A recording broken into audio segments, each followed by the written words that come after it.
গর্ভকালীন সময়ে এমন বেশ কিছু খাবার রয়েছে যেগুলো খাওয়া কোনোভাবেই উচিত নয়। গর্ভবতী মহিলাদের জন্য উপযুক্ত খাবার খাওয়া খুবই গুরুত্বপূর্ণ, কারণ এর মাধ্যমে সন্তানের সুস্থতা এবং মায়ের স্বাস্থ্য বজায় রাখা যায়। গর্ভধারণের সময় কিছু খাবার রয়েছে যেগুলো মায়ের এবং শিশুর জন্য ক্ষতিকর হতে পারে। এসব খাবার পরিহার করা উচিত। আসসালামু আলাইকুম, সবাইকে আন্তরিক শুভেচ্ছা ও অভিনন্দন জানাচ্ছি সুপার মম মোনালিসায়। আমি মোনালিসা। আশা করছি আপনারা সবাই ভালো আছেন, আমিও ভালো আছি। দর্শক, সুপার মম মোনালিসার আজকের ভিডিও গর্ভকালীন সময়ে কোন কোন খাবার মা এবং শিশু উভয়ের জন্যই ক্ষতিকর হতে পারে। কাঁচা ডিম। গর্ভাবস্থায় কাঁচা ডিম খাওয়া উচিত নয়, কারণ এতে সালমোনেলা ব্যাকটেরিয়া সংক্রমণের ঝুঁকি থাকে।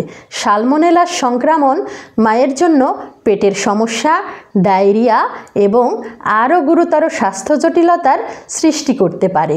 এছাড়া এই ব্যাকটেরিয়া গর্ভস্থ শিশুর জন্য বিপজ্জনক হতে পারে, মিসক্যারেজ বা অন্যান্য গুরুতর সমস্যার কারণ হতে পারে।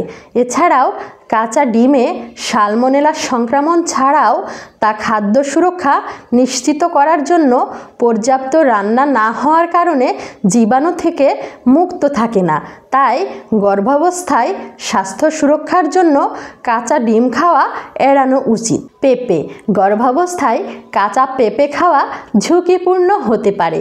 কাঁচা পেঁপেতে প্রাইমেন নামক একটি রাসায়নিক থাকে যা জরায়ুর সংকোচন ঘটাতে পারে এবং এটি গর্ভপাতের কারণ হতে পারে। প্রাইমেন ভ্রূণের বৃদ্ধিতে বাধা সৃষ্টি করতে পারে এবং গর্ভাবস্থায় এর প্রভাব অত্যন্ত ক্ষতিকর হতে পারে। তবে পরিপক্ক পাকা পেঁপে সাধারণত নিরাপদ মনে করা হয়, কারণ এতে প্রাইমেনের মাত্রা অনেক কম। অর্ধপাকা বা কাঁচা মাছ মাংস। কাঁচা বা অর্ধপাকা মাছ এবং মাংস যেমন সুশি বা কাঁচা সি ফুড গর্ভবতী মায়ের জন্য বিপজ্জনক হতে পারে। এগুলো লিস্টের মধ্যে থাকা ব্যাকটেরিয়া ও পরজীবী যেমন লিস্টেরিয়া টক্সোপ্লাজমা দ্বারা সংক্রমিত হতে পারে, যা গর্ভপাত বা শিশুর বিকাশের সমস্যা সৃষ্টি করতে পারে। অধিক ক্যাফেইনযুক্ত পানীয়। ক্যাফেইন ক্যান, কফি, চা এবং কিছু সোডা পানীয়তে থাকে। অতিরিক্ত ক্যাফেইন গ্রহণ গর্ভধারণের প্রথম 3 মাসে গর্ভপাতের ঝুঁকি বাড়াতে পারে এবং এটি শিশুর জন্মগত ত্রুটির ঝুঁকিও সৃষ্টি করতে পারে। সাধারণত গর্ভাবস্থায় দিনে 200 মিলিগ্রাম ক্যাফেইন গ্রহণের সীমা রাখা উচিত। অ্যালকোহল। গর্ভবতী অবস্থায় অ্যালকোহল গ্রহণের ফলে শিশুর শারীরিক এবং মানসিক বিকাশে সমস্যা হতে পারে, যেমন জন্মগত ত্রুটি, কম ওজন নিয়ে জন্মানো এবং শারীরিক প্রতিবন্ধকতা। গর্ভবতী মায়েদের জন্য সেরা পরামর্শ হলো তারা গর্ভাবস্থায় কোনোভাবেই যেন অ্যালকোহল পান না করে। অস্বাস্থ্যকর তেল ও মাখন। খুব বেশি ফ্যাট বা তেল দিয়ে তৈরি খাবার যেমন ফাস্ট ফুড, ভাজা খাবার, তেলে মিষ্টান্ন খাওয়া গর্ভবতী মায়েদের জন্য ক্ষতিকর হতে পারে। এগুলো উচ্চ ক্যালোরি এবং অপর্যাপ্ত পুষ্টি প্রদান করে, যা মায়ের ওজন বাড়িয়ে দিতে পারে এবং গর্ভধারণের সমস্যাও সৃষ্টি করতে পারে। অপরিষ্কার ফল ও সবজি। ফল ও সবজি ভালোভাবে ধোয়া না হলে তাতে টক্সোপ্লাজমা ও স্যালমোনেলা বা অন্যান্য ব্যাকটেরিয়া থাকতে পারে। এগুলো গর্ভবতী মায়ের শরীরে সংক্রমণ ঘটাতে পারে। গর্ভবতী মায়েদের সবজি ও ফল খাওয়ার আগে ভালোভাবে ধুয়ে এবং প্রয়োজনে খোসা ছাড়িয়ে খাওয়া উচিত। নরম চিজ এবং অপরিষ্কার দুগ্ধজাত পণ্য। কিছু ধরনের চিজ যেমন ব্লু চিজ বা নরম চিজ যেগুলো অপরিষ্কার বা অপরিপক্ক দুধ দিয়ে তৈরি, সেগুলি গর্ভবতী মায়েদের জন্য খাওয়া নিরাপদ নয়। এসব চিজে লিস্টেরিয়া জীবাণু থাকতে পারে, যা গর্ভপাত বা গর্ভস্থ শিশুর সংক্রমণ ঘটাতে পারে। খুব বেশি সুগন্ধি বা মশলাদার খাবার। খুব মশলাদার বা ঝাল খাবার গর্ভবতী মায়ের জন্য হজমের সমস্যা সৃষ্টি করতে পারে।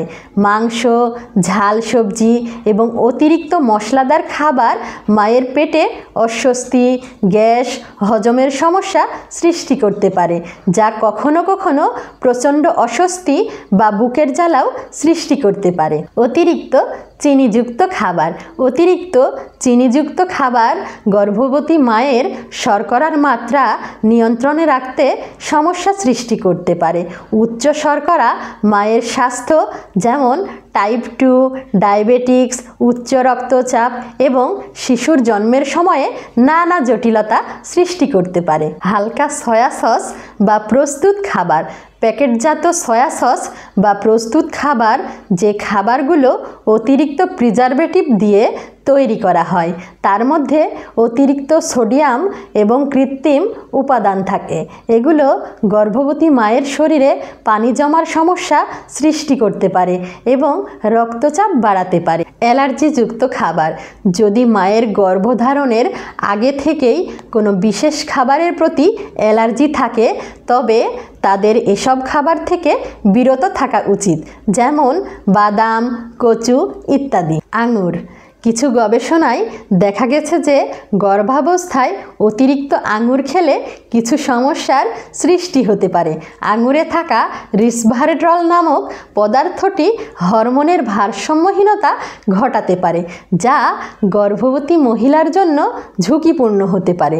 এছাড়া আঙুর শরীরের তাপমাত্রা বাড়াতে পারে এবং গর্ভাবস্থার শেষ পর্যায়ে এটি অতিরিক্ত শারীরিক চাপ সৃষ্টি করতে পারে, যা গর্ভপাত বা অন্য কোনো জটিলতার কারণ হতে পারে। কিছু ক্ষেত্রে আঙুর খাওয়া হজমের সমস্যা বা অ্যালার্জির প্রতিক্রিয়াও সৃষ্টি করতে পারে। তাই গর্ভাবস্থায় আঙুর খাওয়ার আগে যথেষ্ট সতর্কতা অবলম্বন করা উচিত। তবে পাকা আঙুরের মধ্যে প্রচুর পরিমাণে পুষ্টি উপাদান, যেমন ভিটামিন, অ্যান্টিঅক্সিডেন্ট এবং খনিজ থাকে, যা শরীরের জন্য উপকারী হতে পারে, কিন্তু গর্ভাবস্থায় এটি সীমিত পরিমাণে খাওয়া ভালো। রাস্তার খাবার বা স্ট্রিট ফুড। গর্ভাবস্থায় রাস্তার খাবার খাওয়া এড়ানো উচিত। রাস্তার খাবারে ব্যবহৃত উপাদানগুলি সাধারণত উচ্চমাত্রায় তেল, মশলা এবং অস্বাস্থ্যকর রং বা কেমিক্যাল থাকতে পারে, যা পেটের সমস্যার কারণ হতে পারে এবং শরীরে অতিরিক্ত তাপ এবং অম্লতা সৃষ্টি করতে পারে। এতে গর্ভবতী মহিলাদের হজমের সমস্যা, পেটের ব্যথা, ডায়রিয়া বা অন্য গুরুতর স্বাস্থ্য সমস্যা হতে পারে। আরেকটি গুরুত্বপূর্ণ বিষয় হলো রাস্তার খাবার প্রস্তুত করার সময় স্যানিটেশন ও স্বাস্থ্যবিধি যথাযথ না থাকায় ব্যাকটেরিয়া বা জীবাণু সংক্রমণের ঝুঁকি বাড়ে। এই ধরনের সংক্রমণ গর্ভবতী মহিলার জন্য বিপজ্জনক হতে পারে এবং অপ্রত্যাশিত জটিলতা সৃষ্টি করতে পারে। সবাই ভালো থাকবেন, সুস্থ থাকবেন, নিরাপদে থাকবেন। কথা হবে সামনের ভিডিওতে নতুন কোনো বিষয় নিয়ে। আল্লাহ হাফেজ।